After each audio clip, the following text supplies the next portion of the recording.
On November 13, 1961, President John F. Kennedy and the First Lady, Jacqueline Kennedy, welcomed Puerto Rican Governor Luis Muñoz Marin and his wife, First Lady of Puerto Rico, Inez Mendoza de Muñoz, to a White House state dinner in their honor. The dinner was to showcase Puerto Rico's transition to industrialization, headed by the first so-called democratically elected governor of the island, and architect of the Puerto Rico Commonwealth status, which is the political status of the island today. Muñoz Marin was born on February 18, 1898, several months before the U.S. troops invaded Puerto Rico as a result of the Spanish-American War. His father was poet, publisher, and politician Luis Muñoz Rivera, who was a famous and prominent figure in the autonomous government in Puerto Rico ceded by Spain shortly before the war, and his mother was Amelia Marin Castilla. His childhood schooling was spent between public and private schools. Overall, he achieved good grades. And the first few years of his young adult life, Muñoz Marin lived a type of bohemian lifestyle in Greenwich Village on the west side of Lower Manhattan and New York, not quite sure what he wanted to do with his life.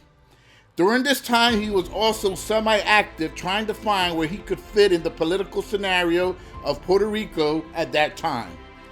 It's important to note that early on, Muñoz Marin actually joined the Socialist Party for a bit and favored independence for Puerto Rico. In fact, he would continue to favor independence for Puerto Rico years after, when he joined the Liberal Party, which had a significant Republican faction, and this faction opposed independence and favored statehood.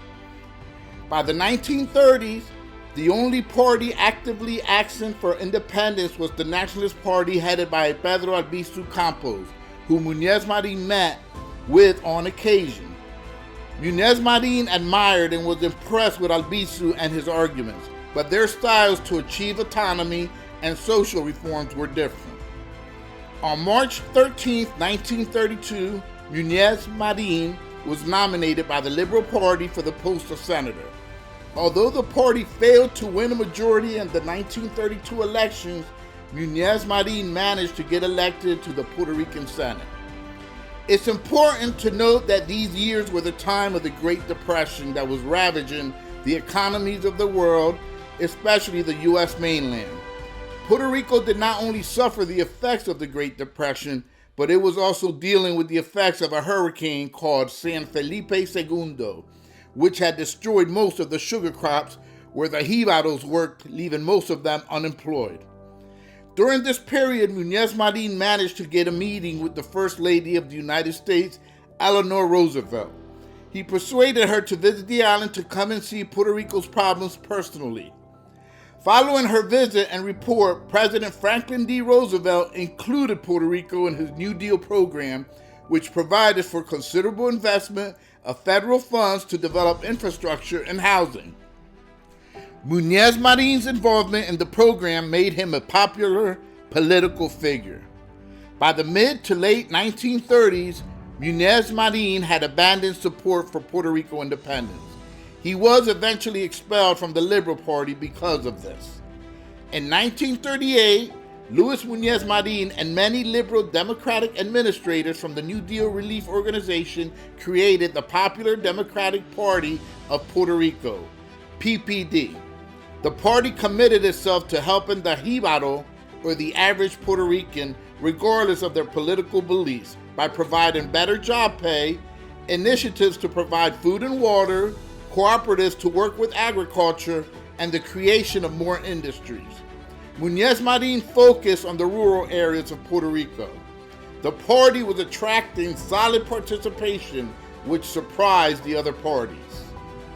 By 1940, the PPD gained control of the Senate in Puerto Rico, and Muñoz Marin was elected president of the Senate. During his term as president of the Senate, he advocated on behalf of the working class in Puerto Rico. Along with U.S. appointed Governor Rexford Tugwell and the coalition of different parties in the House of Representatives, he advanced a program known as Operation Bootstrap for agricultural reform, economic recovery, agrarian reform and industrialization. He and the party also helped launch programs for education, appreciation of the arts, public housing, and public health clinics throughout the island.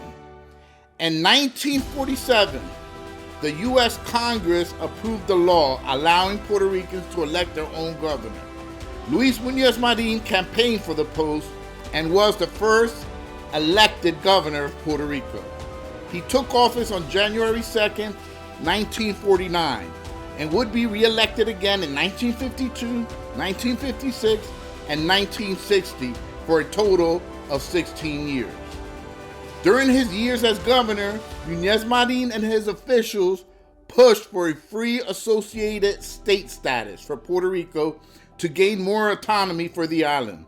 They also created the process of drafting a constitution for Puerto Rico.